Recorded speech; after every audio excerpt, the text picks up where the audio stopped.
Et il est 7h13, l'heure Nikos de rejoindre notre reporter Martin Fenot quelque part en France. Vous et tout ce matin, c'est le titre de notre nouveau rendez-vous quotidien chaque matin de nos reporters est en effet en direct sur le terrain et cette semaine c'est Martin Fenot qui parcourt les routes de France. Il s'arrête chaque jour dans un endroit qu'il a choisi et qui fait sens avec l'actualité, peut-être d'ailleurs près de chez vous, vous qui nous écoutez.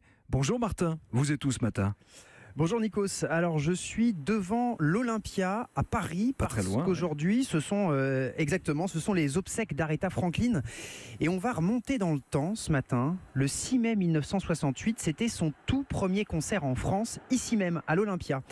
J'ai retrouvé un spectateur qui y était, il s'appelle Jacques Perrin. Ensemble on est entré dans la salle, il n'y avait personne, c'était le silence.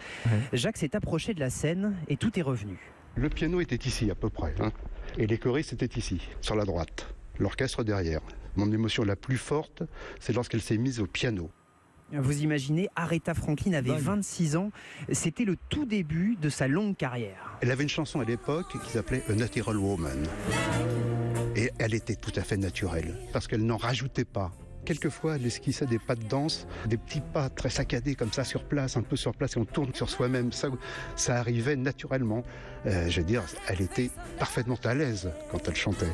Même lorsqu'elle envoyait, je veux dire. Elle n'avait pas l'air de forcer. C'est naturel. Natural woman.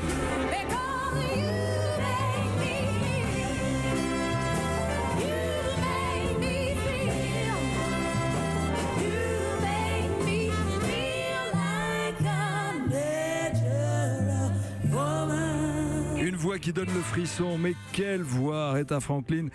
On a l'impression que Jacques, c'est vraiment le fan de la première heure, c'est clair. Est-ce qu'il a réussi, Martin Fenot, à approcher la star? Est-ce qu'il lui a parlé? Alors il a essayé, avant le concert, avec d'autres fans, il est allé à l'aéroport pour accueillir la chanteuse à sa descente de l'avion. Bon, elle est passée sans s'arrêter, mais vous allez l'entendre, ça ne l'a pas découragée. Elle est venue à Paris dans une limousine, fin de l'épisode pour nous. Par contre, un car avait été affrété pour ramener les musiciens et les choristes. Et donc là, on a pu se glisser dans le car. Et alors, qu'est-ce qu'il disait d'Aretha Franklin ? Pour eux, c'était vraiment le summum. Aux États-Unis, tous ces 45 tours ont été des grands succès. J'étais un fan de cette musique. Pour moi, Aretha Franklin, c'est la pianiste chanteuse qui chante I Never Loved a Man. Vraiment. Parce qu'elle me touche profondément, cette chanson. Vraiment, je la ressens, au-delà des mots. On n'a qu'à l'écouter, cette chanson, pour Jacques et pour nos auditeurs ce matin. Martin ? Allez, surtout qu'Europe 1 diffusait le concert. Donc, ce que vous allez entendre, c'est vraiment un extrait de ce concert personnelles. De mai 68. Exactement. Je vous souhaite de bien capter Europe numéro 1.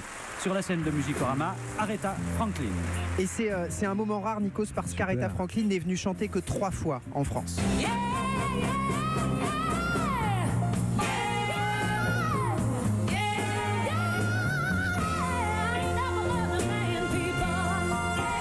C'était Martin Fenot en direct de l'Olympia à Paris pour Europe numéro 1.